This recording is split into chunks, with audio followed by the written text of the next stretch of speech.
your source for everything paranormal. Paranormal. Throughout the ages, history has been altered by word of mouth and the misrepresentation of those who might not have been present when some of the world's most significant events took place. Channelers Barry and Connie Strohm bring through the spirits of those who actually witnessed or took part in these historical events and lets them tell their stories in their own words. Welcome to Channeling History. And now, here are your hosts, Barry and Connie Strohm. Hey, thank you for joining us on Channeling History. I'm Connie Strohm, your co-host, and I'd like to thank all of you that take the time to listen to our show and to join us in the chat room where you can submit your own questions for our spirit guests. We'd really appreciate it if you tell your friends about us so that we can continue to grow our audience, because we think our guests have great messages. All of our shows are available for download on Podomatic.com and our YouTube channel. Last week, we had a very interesting interview with Eleanor Roosevelt. She spoke of her life as the First Lady, and she spoke of her assistance in helping to fight for women's rights. The show is available on YouTube. Okay, a couple of weeks ago, we tried our first roundtable discussion with historical figures. We interviewed John Maynard Keynes, Albert Schweitzer, and Bishop Fulton Sheen.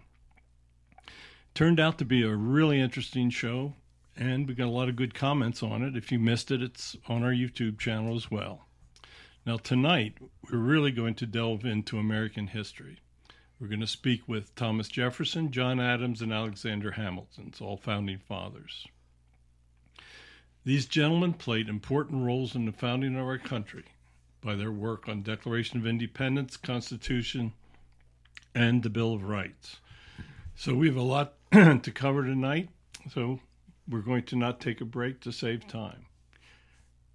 Do a quick disclaimer. Opinions or statements voiced on our show are the channeled words of the spirits and do not necessarily reflect our opinions, those of Parax Network, or of our sponsors.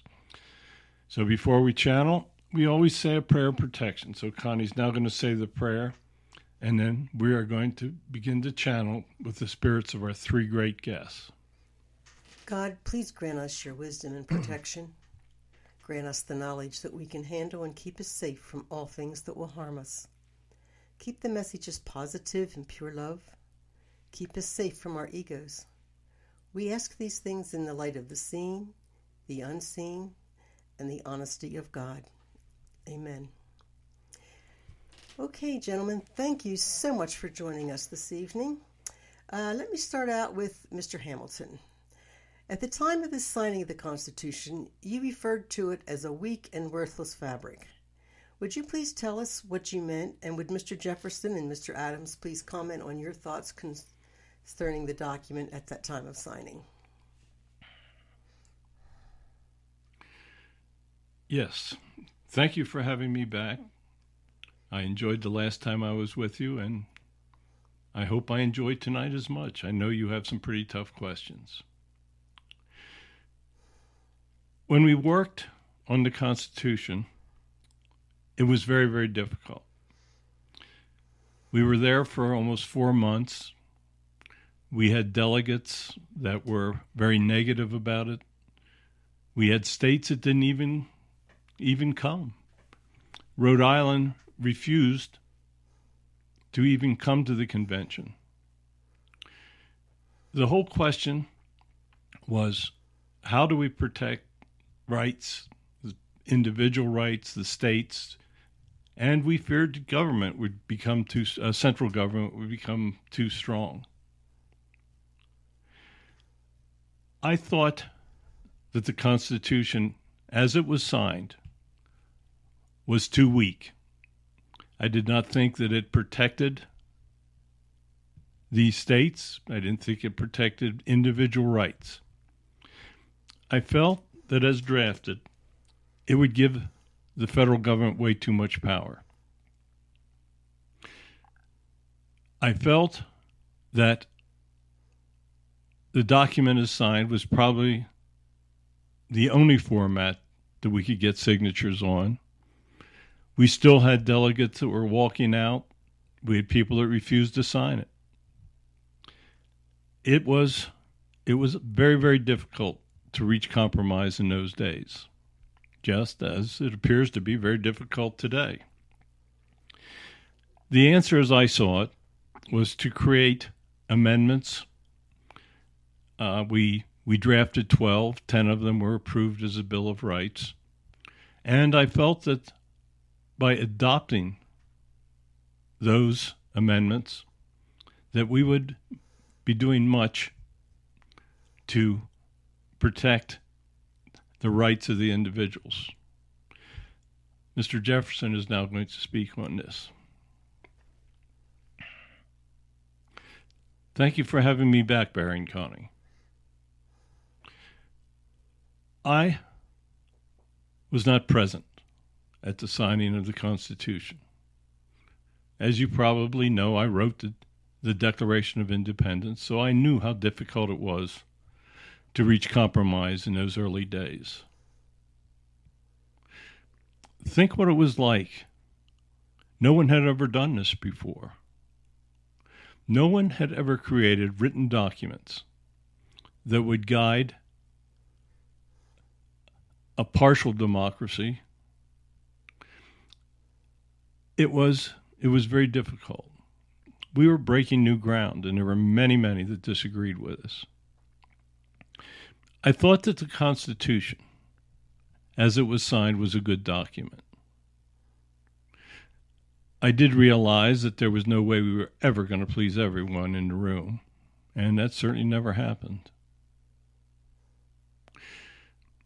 I agreed that we did miss much in the way of human rights.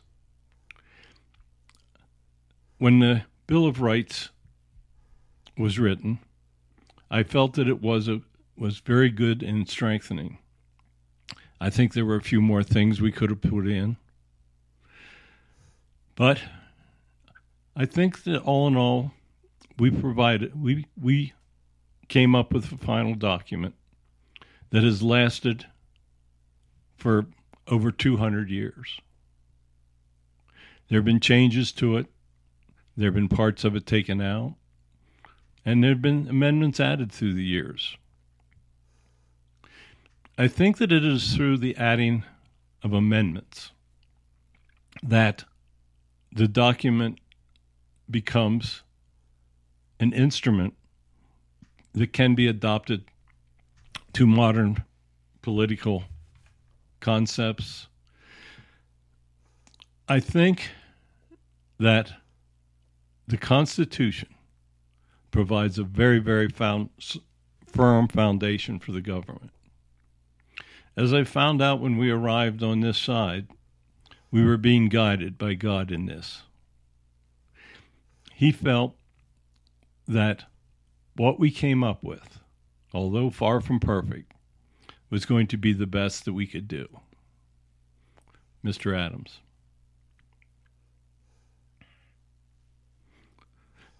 Thank you for inviting me.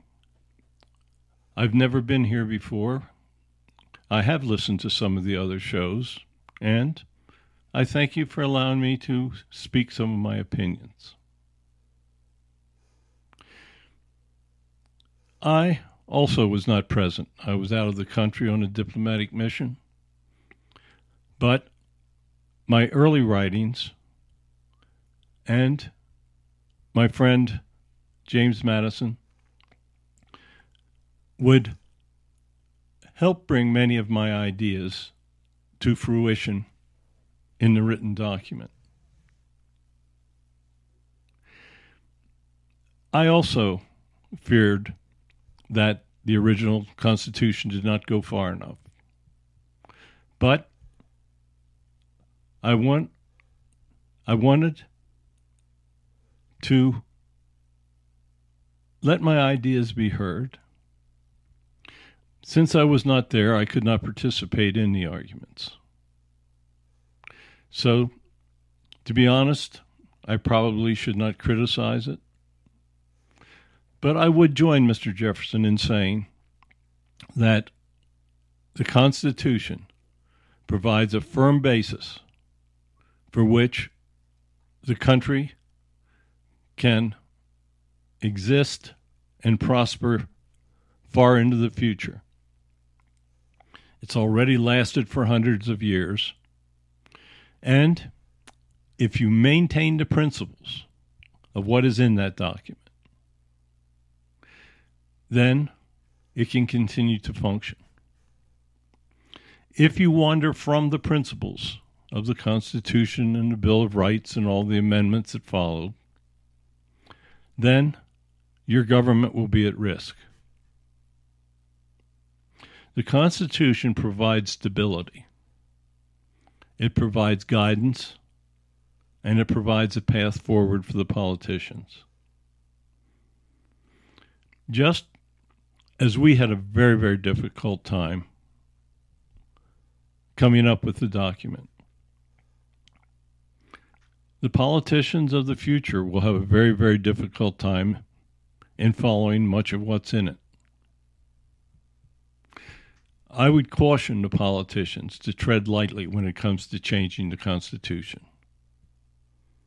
I would also caution the judges when they interpret what we came up with. Do not change or weaken a foundation. If the foundation falls, then so will everything built upon it. So, Connie, I know you have more questions, so let's move on. I do have a few more. Which is the clause in the Constitution or the Bill of Rights that you as a group identify as most misunderstood and misinterpreted? We would like to hear all three of you comment on this question. Who would like to start? Mr. Adams will start. I think the most misinterpreted concept in the Constitution, and one that is very difficult for you to face today, is the concept of abortion. We never considered putting anything in the Constitution that would lead away from common sense and the teachings of God. We never considered abortion as a problem. We always thought that a mother would give birth to her child and that the family would raise the child.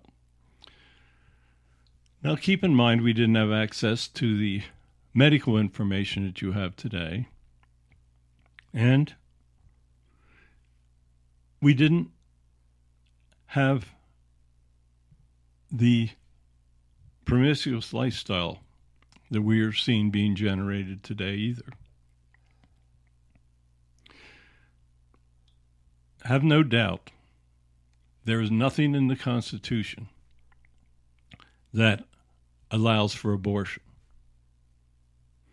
We wanted the individuals to have their rights, to be able to make their decisions. It never dawned on us that the unborn, who did not have the ability to make their own decisions of life or not, would ever be threatened by a mother. Yes, in our day, there were many unwanted children, but they were not aborted. Also, in our day, there was great medical danger to killing a child in the womb. Your advances in medical knowledge have allowed abortion to become a major issue. I think what you need to remember is that we never considered abortion, and all of us in the room consider ourselves, well, most of the ones in the room considered themselves guided by God, and the taking of a baby's life would have never been included. Mr. Adams.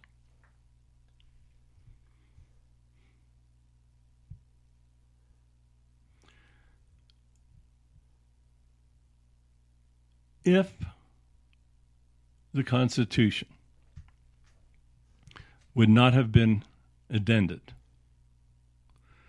then many of the human rights would have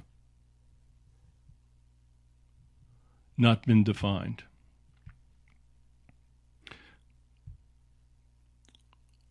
I felt that freedom of the press was most vital. Now, in those days, there was much nastiness.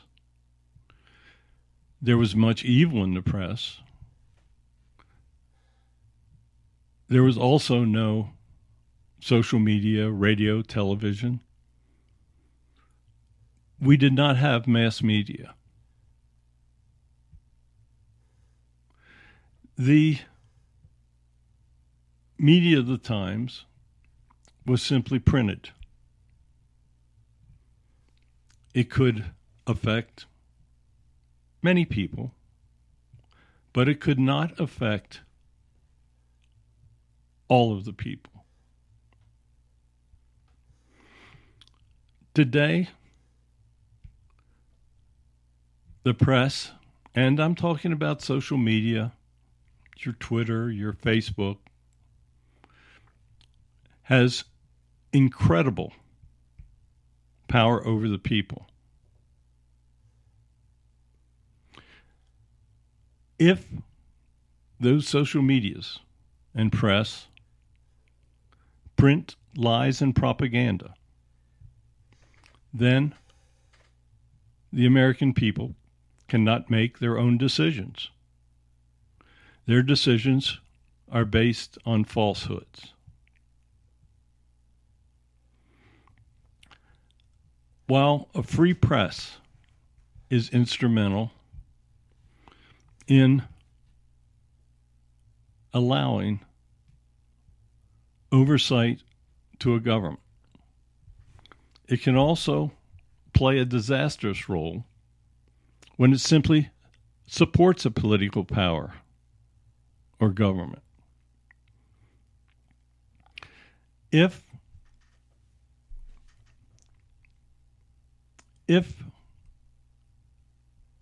your press or media resorts to strictly enforcing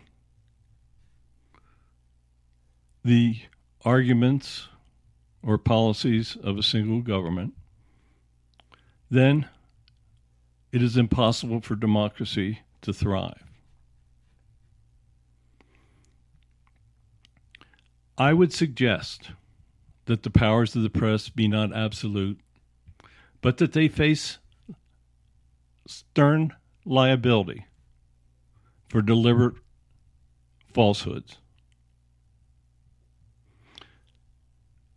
Even though I am the strongest proponent of freedoms of the press and freedom of speech, I think that you're approaching a time that the press has to be truly responsible for their messages. Okay, thank you. Mr. Jefferson.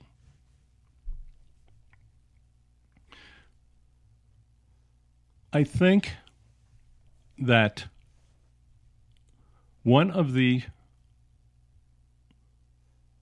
amendments that is being forcibly redefined is the Fourth Amendment that allows individuals the right to be armed and the right to defend themselves. Today, there are cities and states that have skirted our desires of an ability to be able to defend themselves. They should be able to defend themselves against crime. And I would point out that there are politicians that are working to weaken the power of peacemakers. There are members of the judiciary that are not in favor of strict penalties for individuals that commit crimes. Now, we intended that an individual could be armed in order to fight a tyrannical government. Today, you may have a tyrannical government, but force of arms is not the way that you will have the ability to overthrow it. That can only be done at the ballot box. As I watch your society today, I still feel that there is a strong need for individuals to be able to defend themselves. They need to defend themselves in a different manner than they did when we were alive. But I still feel that there is a necessity. Okay, Mr. Adams and Mr. Jefferson. Throughout your lives, you had a very interesting relationship, from best friends to bitter enemies, back to best friends. Would you be so kind as to formulate on the philosophy of getting along? And Mr. Hamilton, would you please weigh in on how your relationship difficulties might yield advice for how we might learn to abide by God's golden rule? Mr. Adams to speak. Thomas and I truly had an on-again, off-again relationship through life. Our political differences caused great animosities between us. We had different ideas about different things. We ran against each other politically. And we let what was happening in the physical world affect our emotions. We became bitter enemies. We never spoke for 12 years. We let our emotions get carried away. It would have been far better if we would have been able to simply discuss our differences. As we grew older, we realized that we still had much in common. We renewed our friendship. We wrote letters back and forth as we aged. And if you know history, we actually passed on the same day. Now, I will point out we did not plan that. But we allowed our emotions to destroy a relationship that could have offered even more benefits. So, Thomas, my old friend, and I use that word advisedly, it's your turn to speak. John described pretty well. We both made mistakes. We both let political differences stand between friendship. We were very evil towards each other in our political campaigns. I should have never allowed some of the things that I did to have happen. I know that some of the lies that were told in the press were at my behest. I think that everyone should look at our lives as an example. They should understand the failures of our relationship. But they need to understand that we reconciled and we became the best of friends late in our lives. No one should ever hold bitterness forever. They should discuss the differences they have with individuals, and they should try to heal relationships. I know that it's very difficult, and it was incredibly difficult for us. Keep in mind, we couldn't pick up the telephone and talk to each other. We had to rely on letters. But we did become best of friends late in our lives, as we had been earlier in our lives. Sadly, we lost the advantage of the middle of our lives because we allowed hatred to overcome us. Mr. Hamilton? I often had problems with relationships. You see, in life I often knew that I was right. And sometimes I became overbearing. I let my ego control much of what I did in my life. I considered myself a genius, and so I thought that everyone would be secondary in their opinions.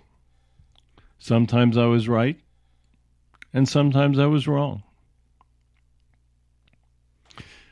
Now, God's golden rule states that you are to do unto others as you would have them do unto you. Well, I think the first step in following that command is controlling your own egos. An ego can drive you to harming others. You can be conceited, and you can feel that you're always right. And I assure you, no one is always right. We lived in very tumultuous times. It was very difficult to get understanding. It was difficult sometimes to get people to agree on anything. I think you need to step back, and you need to think about how you deal with others. How would you feel if the other person acted as you did? The golden rule is truly the foundation for how individuals must learn to get along. In politics, you have to compromise and get along with your adversaries. When you don't, stalemate, and nothing gets done. Now, admittedly, sometimes stalemate is better. Sometimes what is being done by politicians is terrible for the people. So there are times that stalemate's not all bad. But at least you should disagree with the opposition in an honorous manner. Remember that there's going to be a time that you're going to be judged for how you handle your relationships with others. When I returned, my guides pointed out what I had done wrong. And I'm trying to give you the advice so that you can avoid such a judgment for yourself.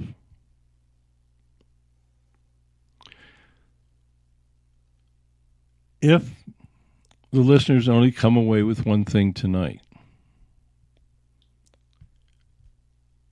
know that doing unto others as you would have them do unto you will very rarely get you in trouble. Thank you. Okay, Mr. Adams, even though you were out of the country on a diplomatic mission, your writings reflected much that became a part of the Constitution. In particular, you recommended an independent judicial branch that would consist of judges appointed for life. Would you please comment on our current Supreme Court, and do you think the Constitution should be changed as our nation changes? I think that obviously there are things that need to be updated as your culture changes. For instance, mass media and social media is something we never comprehended, and it's something that needs to be addressed in the future. We thought in a very relatively simple manner. We thought that a judiciary had to be totally separate and independent. I strongly recommended that justices be appointed for life so that they did not have to face election, so that they would not have to face political pressures, so that they would be free to use their intellect to define how the laws that were passed by government should be followed. Today, it is very difficult to have an independent judiciary. For instance, we always thought that a judge should be free of political pressures, financial pressures, etc. Today, the courts are threatened in different manners. I'm even seeing physical threats to your judges. Your judges have to be protected from physical threats, from extortion, from individuals that would do them physical harm. We're also seeing that your judiciary is being threatened by putting more judges, by appointing more judges that would be aligned with certain political parties. That is also a type of extortion. There is nothing more important than an independent judiciary. The laws have got to be enforced the same for everyone. The president must face the same laws as a homeless person on the streets. That is the beauty of the judiciary, of which I conceived of, and of which the majority of my colleagues at the time agreed.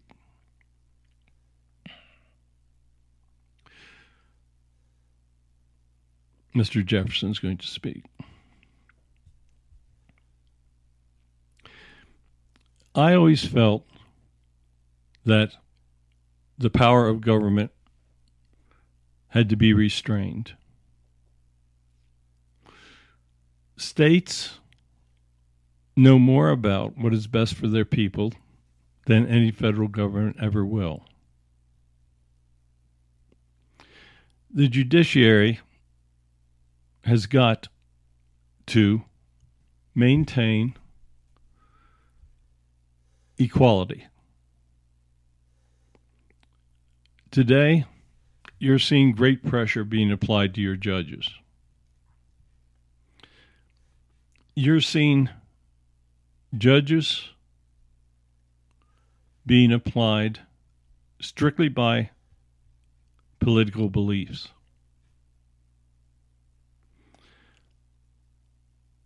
Judges in different courts are applying the laws of the Constitution differently. Many judges would like to forget the Constitution. They feel that they are better able to legislate from the bench than the legislators are to pass laws that are proper in their minds.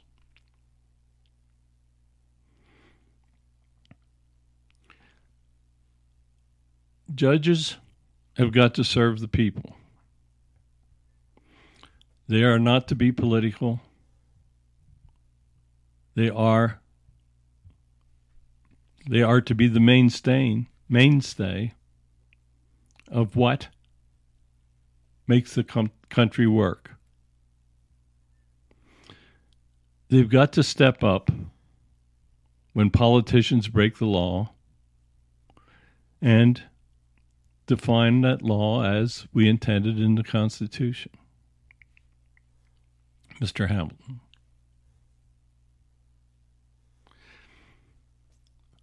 I certainly agree that the judiciary is the most, or should be the most, independent branch of our government. We intended the other two branches to be political. We felt that the House and the Senate could agree on certain measures that would help the people. We felt that the president had ability to veto laws that he felt were not in the favor of the people. We knew that those two branches had to face the people. The Senate every 6 years, the House every 2, because that is the people's house. And we wanted them to be more susceptible to the will of the people. And the president, who was elected for 4. We felt that that structure would bring stability because those two branches of government had to listen to the people. We wanted the judiciary to be free from political extortion and pressures. Today's Supreme Court, as we are watching them, is quite ideological. You see liberal members that always vote a certain way. You see conservative members that always vote a certain way. And you see individuals in the middle that will try, I think, to make their best decisions. When the judiciary ceases to be independent, your country will also cease. Okay. Mr. Hamilton, you were present at the Constitutional Convention that was held in Philadelphia in 1887, and it lasted over 4 months. Would you tell us what it was like to be at that convention and the role of compromise in reaching a final document? Also, please compare the role of compromise at the convention with the role of compromise in our current government. Well, one thing I can tell you about the convention is that it's very hot in Philadelphia in the summertime.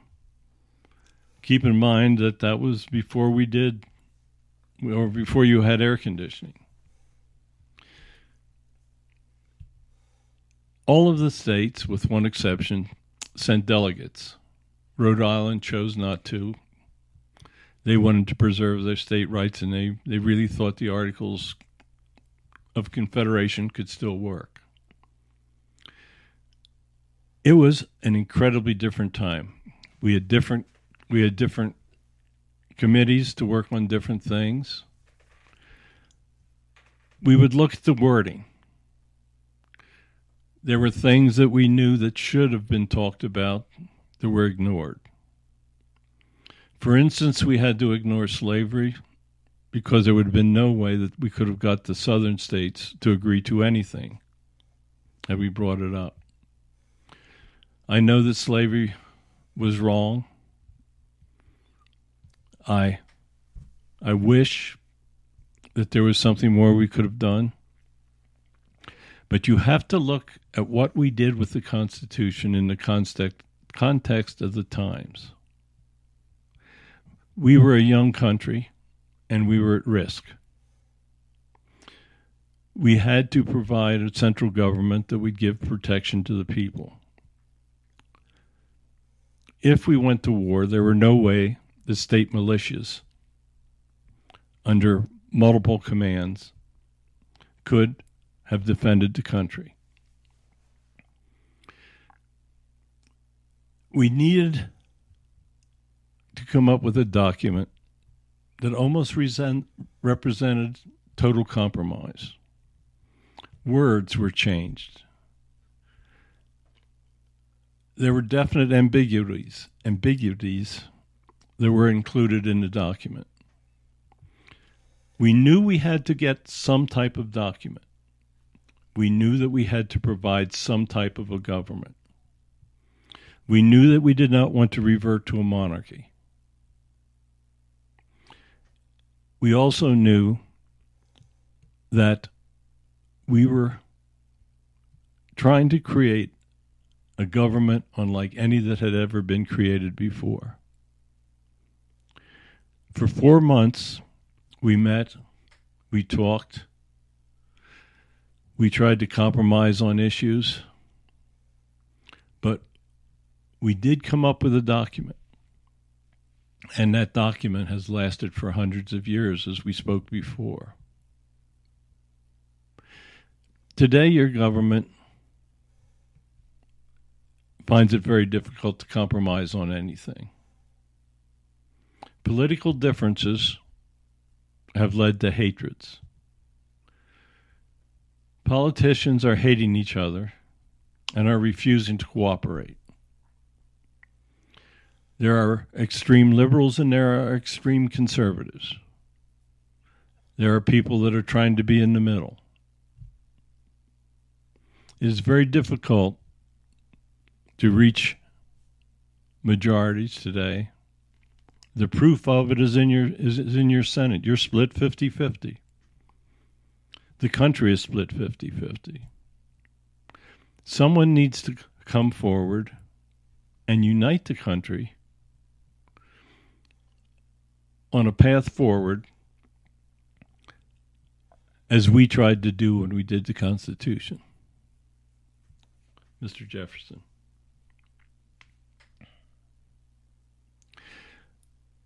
I always feared that a government would grow in size and that it would reach a point where it paid little attention to the rights of the states or of the people in those states. In many ways, I'm sorry that I missed the convention, but in many ways I feel that maybe it was better that I was out of the country.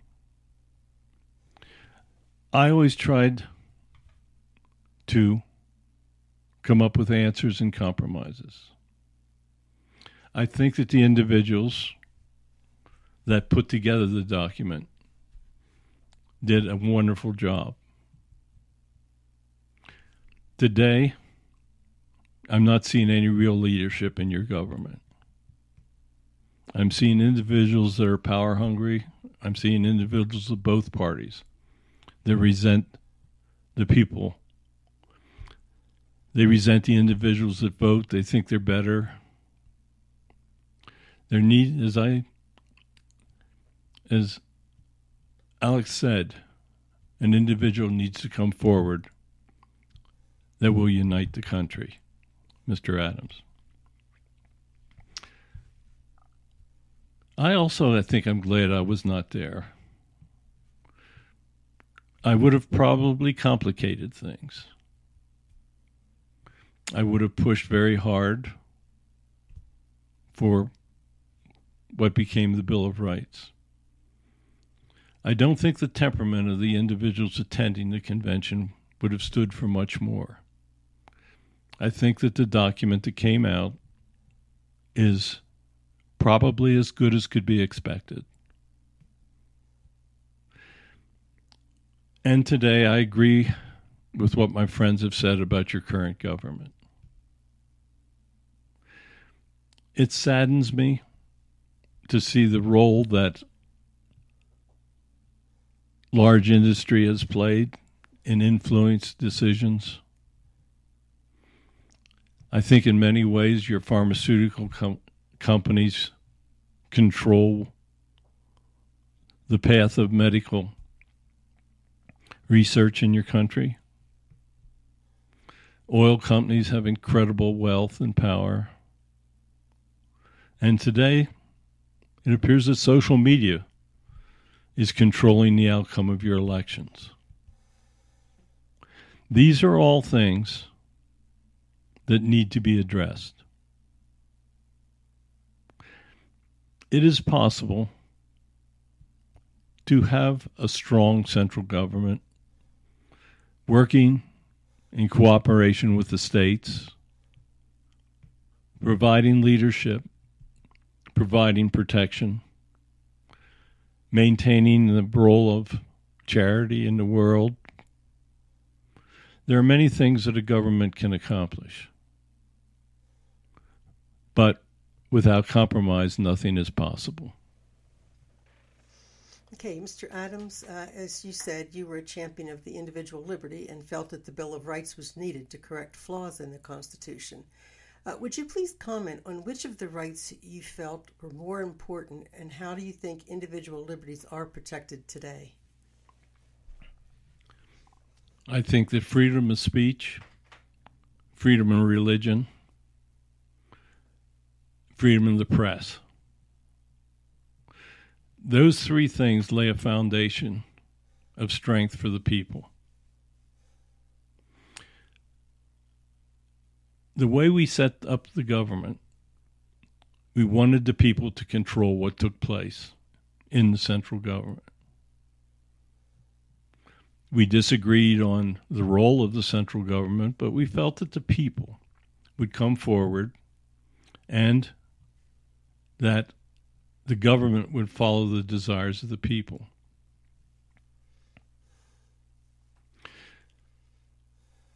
I also believed that individuals had a right to protect themselves, and we had just had a revolution against the British. We felt that it would be important that if a government tried to take over the country, that the people would have the abilities to rise up and overthrow that government if it was required. Now, today, that's not going to happen through armed insurrection. But in our time, we had just used arms to overthrow the British government. And we were trying to set up a government by and for the people. Mr. Jefferson.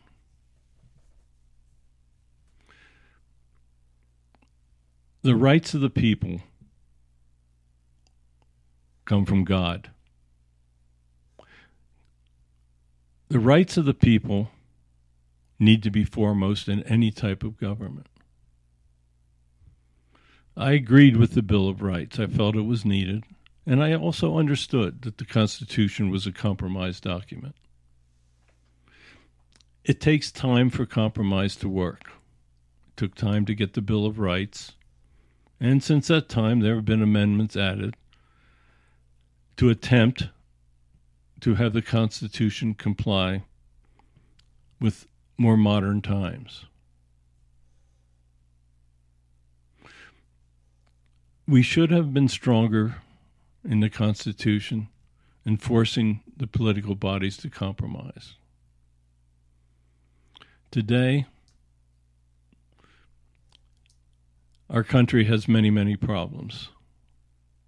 Most of them inflicted by politicians that won't respond to the will of the people. The country today has grown beyond anything we ever comprehended, and the differences have grown beyond anything we comprehended. Cities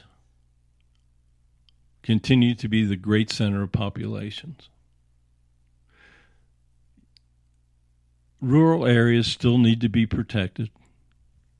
They need to be protected from the politicians that only care about cities. The politicians in the cities need to understand it's the rural areas that give them the food that's required. Everyone must be treated equally. That was the goal of the Bill of Rights. And I think if you follow the words, do not try to change them, that the way is clear into the future. Mr. Jefferson, during your 2 terms as president, you attempted to maintain a weak national government by cutting the budget and taxes while reducing the national debt. What do you think of the current financial status of our government, and would Mr. Hamilton and Mr. Adams also comment on our modern spending programs as well? It sickens me. We never, ever comprehended that a debt would grow to the extent that it has. A debt has to be paid back. You have to pay interest on that debt. There is not any way that this huge national debt is not going to weaken our government. I'm going to let Mr. Hamilton speak because this is something that he thought could be good. He thought that government spending was very required. So we'll let him speak on this. I felt that government spending was required in many ways. You needed a treasury. You needed a military. You needed a government that provided services to the people. There were certain things that states could not provide, and a central government needed to do that. I also understood the concept of debt. I felt that debt had to be paid back. I felt that it was necessary that if you borrowed, that the money would be returned. Today, your debt has reached such a proportion that I'm not sure how you will ever pay it back. I really don't know what the answer is. I know that you need to stop spending in excess. As we watch over here, we see incredible waste in your government. We see politicians that simply want to get money back to their district. They want to be reelected, so they try to bring as much money as they can. They have little regard of where that money is going to come from.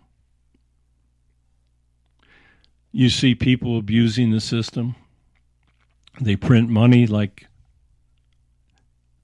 it's something that doesn't mean anything, that it's worthless. The printing of money is what's causing your inflation. Inflation is going to destroy the middle and lower class. It's going to bring about recession, possibly depression.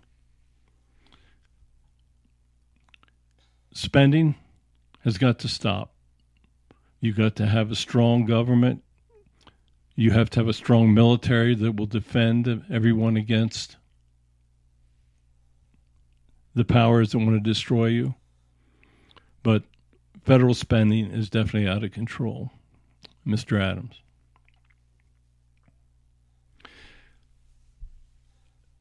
The amount of debt is going to interfere with the rights of individuals. They are going to have to be taxed to repay the debt. They're going to have to bear the burden of what their politicians are doing. You've created social nets. You want to provide more social nets, but you do not have the money to pay for these programs. Individuals have got to disregard what they need to do to get reelected. They need to do what is right. If you do what is right by the people, then the people are going to vote for you. It's that simple. I think a big step forward would be if you had term limits for your politicians. We never conceived of the power that an individual could build up by being elected for so many years in a row. I think that you need to have limits on how large businesses can contribute vast sums of money and basically control the politicians through these donations. The people must step up. They must have a voting revolution to bring in people that respect the government and will do what the people want. So on behalf of my friends here, I want to thank all of you for allowing us to speak. We've tried to answer your questions. I hope that you will tell others. Many people don't understand history. They don't understand what we went through. They don't understand the Constitution. They don't even know there's a Bill of Rights. Talk to your friends. Tell them what it takes to have a strong country. So thank you for listening to us. It was a lot of fun. Maybe we can all do it again sometime. Thank you so much, gentlemen. It's been an honor having you here this evening, and this is one of the best history classes I've ever attended. So thank you. Okay, next week, we're going to change the pace a bit. We're going to interview the spirit of Fred Rogers. This preschool television show, Mr. Rogers' Neighborhood, ran from 1968 until 2001. He has helped many, many people in his life, and he's going to have a lot of good things to tell us. So you can submit questions, suggestions for future guests through our email, channelinghistoryonparax@gmail.com. My books are all available on Amazon. They're available on our website, spiritspredict.com or wordsofgodthatanow.com. My new book is going to be available, we hope, by October 15th. I think you're going to enjoy it. It's the messages of God himself, and I hope you support it. Okay, thank you for listening. Please join us on Sundays at 9 p.m. Eastern Time on the Parax Radio Network. And I'd also like to thank you all for joining us. I want you to all have a wonderful week. God bless you all, and hopefully we'll be hearing with you next week. Thanks for listening to Channeling History. Tune in again next week for another electrifying episode, as we never know who will make an appearance or who will come through the portal.